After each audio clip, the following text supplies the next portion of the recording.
Guys, kalian pernah bayangin nggak sih gimana rasanya kejepit di antara freezer besar selama bertahun-tahun dan nggak ada orang yang tahu dan bisa nolongin kalian?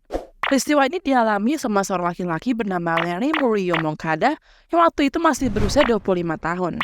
Nah, suatu hari, si Larry ini tiba-tiba hilang gitu aja. Gak ada yang tahu dia kemana. Dan gak cuma sehari 2 hari, tapi sampai 10 tahun. Sebenarnya kemana sih dia?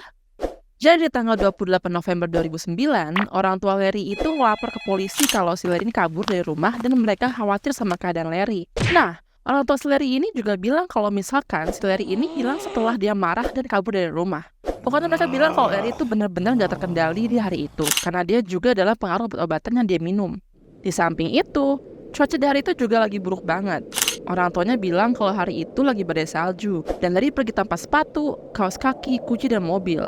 Jadi dia kabur gitu aja, nggak jelas pokoknya. Setelah berhari-hari nggak pulang, orang tua Larry itu hanya mikir, wah ini pasti ada apa-apa nih sama anak gue, pasti ada yang nggak beres. Akhirnya mereka lapor ke polisi lagi dan kali ini polisi ngadain investigasi buat nyari keberadaan si Larry ini. Tapi walaupun udah dicari kemana-mana, Larry tetap nggak bisa ditemuin. Bahkan polisi sampai ngehubungin semua anggota keluarga dan banyak lembaga lainnya. Tapi hasilnya tetap nihil. Dan akhirnya Larry pun dinyatakan sebagai orang hilang. Sampai akhirnya 10 tahun kemudian, di tahun 2019, ada beberapa pekerja kontraktor yang disewa buat mindahin rak dan lemari pendingin di sebuah gedung bekas supermarket. Nah, gedung itu udah kosong dari tahun 2016. Jadi udah 3 tahun supermarket itu nggak beroperasi. Waktu mereka mindahin sebuah freezer besar, mereka kaget banget karena tiba-tiba ada manusia yang kejepit di belakang freezer itu. Langsunglah mereka telepon polisi dan polisi datang ke TKP. Polisi juga kaget banget nih karena ternyata mayatnya itu bukan mayat yang baru, tapi udah sisa tulang belulang gitu. Mikir dong mereka, apa nih kok bisa ada di sini? Mereka langsung carikan di daftar orang hilang, terus mereka kepikiran sama satu nama, yaitu Larry Moncada. Akhirnya diidentifikasi dan dites DNA sama orang tuanya Larry, dan ya ternyata benar, itu Larry Moncada. Nah, kenapa si Larry ini bisa nyangkut di belakang freezer itu?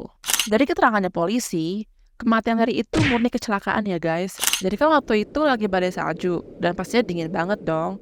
Terus si Larry itu pergi ke supermarket yang dulunya masih beroperasi dan mau menghangkan diri di ruang penyimpanan barang di supermarket itu. Nah, FYI, Larry itu dulunya emang pegawai di sana. Jadi kalau dia keluar masuk toko, walaupun lagi bukan shiftnya dia, ya nggak ada yang curiga. Emang random aja itu orang.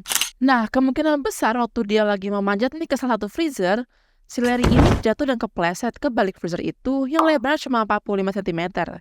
Disitulah dia kejebak dan nggak ada yang nolongin dia. Kalau misalkan kalian nanya, kok nggak ada yang nolongin dia? Emang nggak kedengeran?